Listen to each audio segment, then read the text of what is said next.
आरो बेवहायनो जोंहा सुजित नार्जारिया दुखुनांथावै गावनि जिउखौ अबथिराय बावलांनो गोनां जादोंमोन। सुजित नार्जारि जि बासआव गाखोना फैदोंमोन बे बासखौबो आक्रमण खालामनानै थैबाय माथोना सासे जोङो गोदान मुगानि हिनजावसा गोदोनि बायदि सोरबा सानबाय थायो नामा? खुलुमबाय रायजो राजा नोंथांमोन।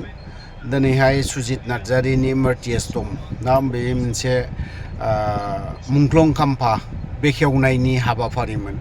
थ' सुजित नार्जारिया दिनैहाय माबोरै मुंख्लं जानाय आरो सोरनि आखायाव मुंख्लं जानाय आरो बबे जायगायाव मुंख्लं जादोंमोन ना बिनि सोमोन्दै सार सानसुमा खुंगुर बैसुमुथियारिया मोजाङैनो बेखेवनानै होदों।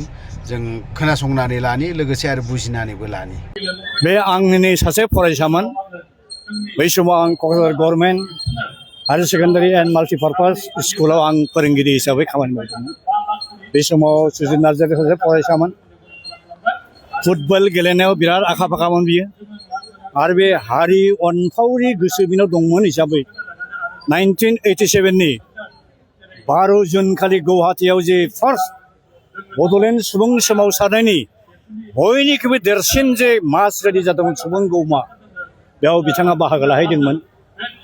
नाथाय दुखुनांथाव रोखोमै गुवाहाटीनिफ्राय न'सिम गिदिंबोफिननाय समाव बरमा खाथिनि टिहु सकआव बड'लेण्ड सुबुं सोमावसारनाय आरो बर' हारिनि बेरेखा माखासे मानसिफ्रा जमनानै थानानै जोंनि सोमावसारग्रा सुबुंफोर फैबाय थानायखौ जाय जेरावहाय बेवहायनो आक्रमण खालामदोंमोन।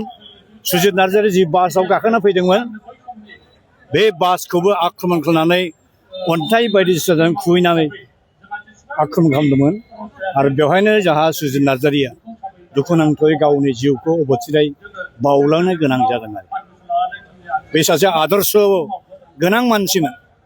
नङाब्ला बे हाइ स्कुलाव फरायनाय बैसोनि समाव बड'लेण्ड नांगौ होननाय सुबुं सोमावसारनायाव बारसोमहैनाया थामथिनि खोथा नङा बियो।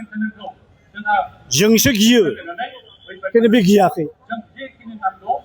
बेखायनो सुजित नार्जारिनि जे आदर्श बे आदर्शखौ सिगाङाव लाखिनानै दोननानै आथिखालनि गोथां बर' फिसाफ्रा दा बावैनो आलादा बड'लेण्ड हादोरनि थाखाय सोमावसारनांगौ। बिराद दुखुनांथाव बाथ्रा बेबो मोनसे। सुजित नार्जारि थैदोंनो दिनै 39 बोसोर बारलांबाय। सासे मानसिनि आधा जिबना थांबाय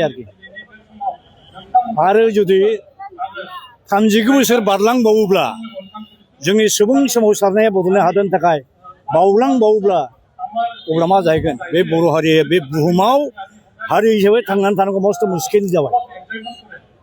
बेखायनो आंनि आटमस्ट आपिला बेनो जोंनि बर' फिसाफोरनिसिम जे थाबैनो जयै खौसे गसंख्रांफिननानै गोदान स्पिरिट गोदान साननाय गोदान गोहो बोलोजों आलादा बड'लेण्ड हादोरनि सोमावसारनायखौ जुरिफिननांगौ। अब्लासो सुजित नार्जारिमोननि रुंसारि जिउनो जों असे मान सन्मान होनाय जागोन होननानै आं सानो आरो।